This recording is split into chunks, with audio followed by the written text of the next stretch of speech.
loss of appetite, discomfort, pooping, crankiness, teething wahala. Hi guys, and welcome back to the channel. If you're new here, my name is Yasmin.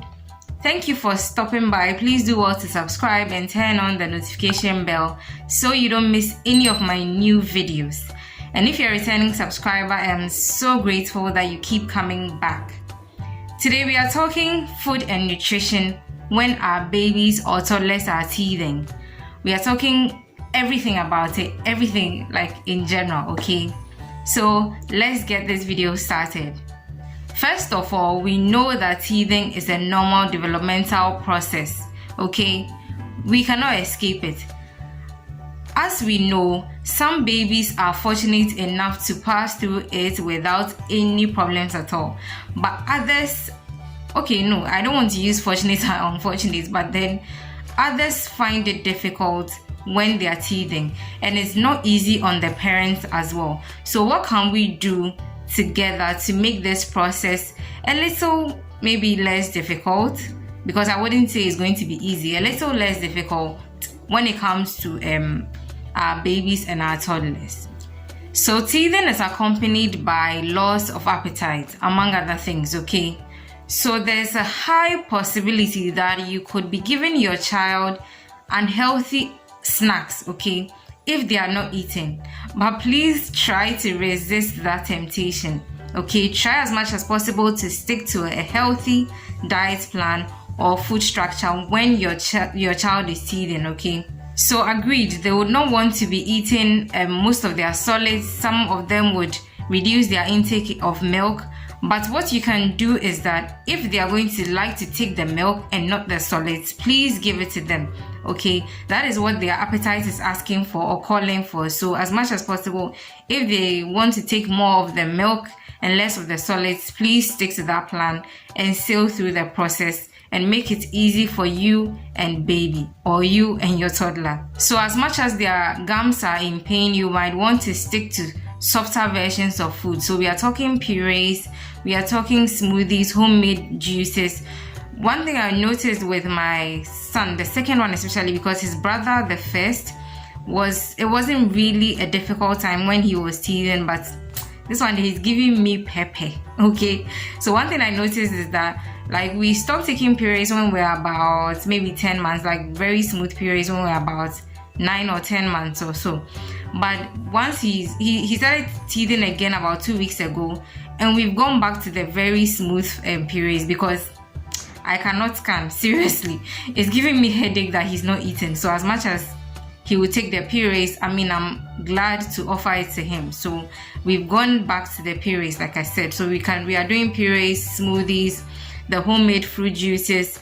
We are also doing cooled fruits, or what would I say, maybe chilled fruits, not really cold, but if I want to give him something like bananas, I'll probably pop it in the fridge for a few minutes and have it get cold a bit before offering it to him, just to soothe his gums.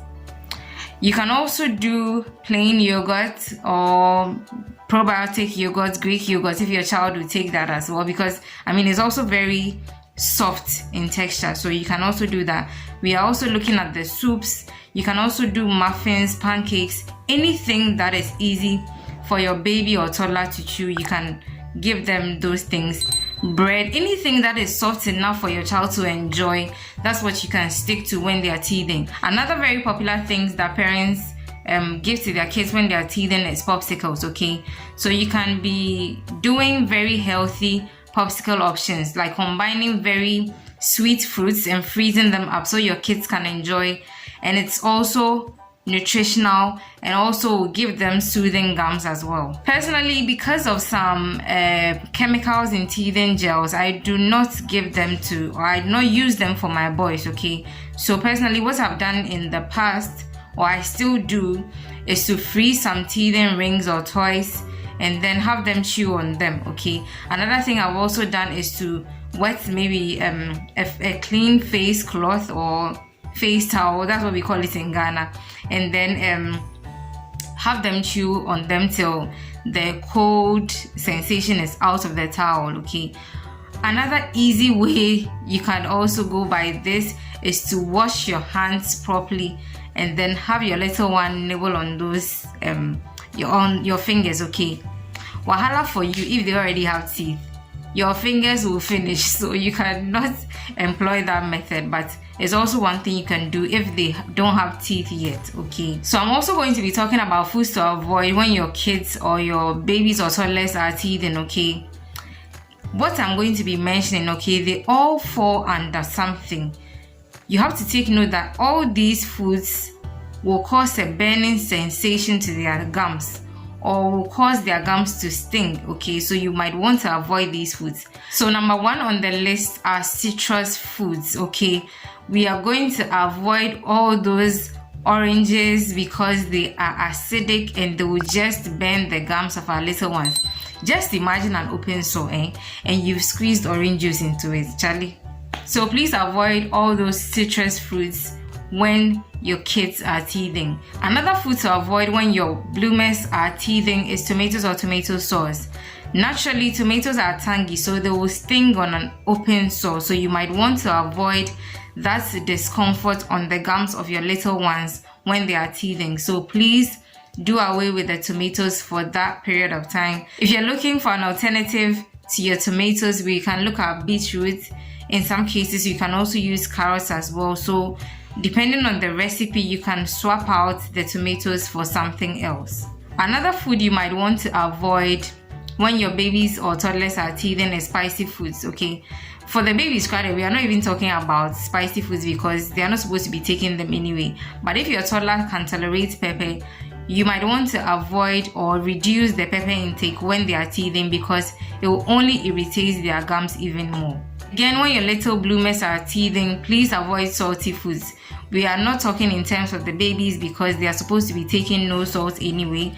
And when it comes to the toddlers, please do not oversalt their foods as well. Whatever situation they are in, whether they are not teething or they are teething, please don't give them too much salt. But as much as possible when they are teething, reduce the salt drastically.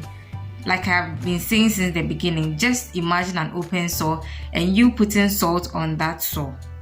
Okay, so I believe it's common knowledge that when your kids are teething, it's good to give them chilled foods, okay? But that does not mean that you should be giving them frozen foods, okay? Let me give a very vivid description, okay? If you're Ghanaian, you know what ice block is, ice cubes. We are not saying give anything as hard as ice cubes to your kids when they are teething, okay? As much as possible, whatever thing you're offering them should be chilled, but not frozen to the maximum, okay? So you might want to take that into consideration when your kids are teething. That brings us to the end of today's episode. I hope, as usual, it has been informative and it will bring maybe a little comfort to both parents and teething babies and toddlers. As you have watched this video, I hope that you give me a thumbs up and encourage me to do more. And also, as much as possible, keep sharing my content with others so they also benefit. And let's keep this blooming family growing. Please leave a comment down below and let's know the tricks that you employed when your babies and toddlers were teething. It's been amazing coming your way as always. I hope that you join me again in the next episode. And until I see you again, keep blooming.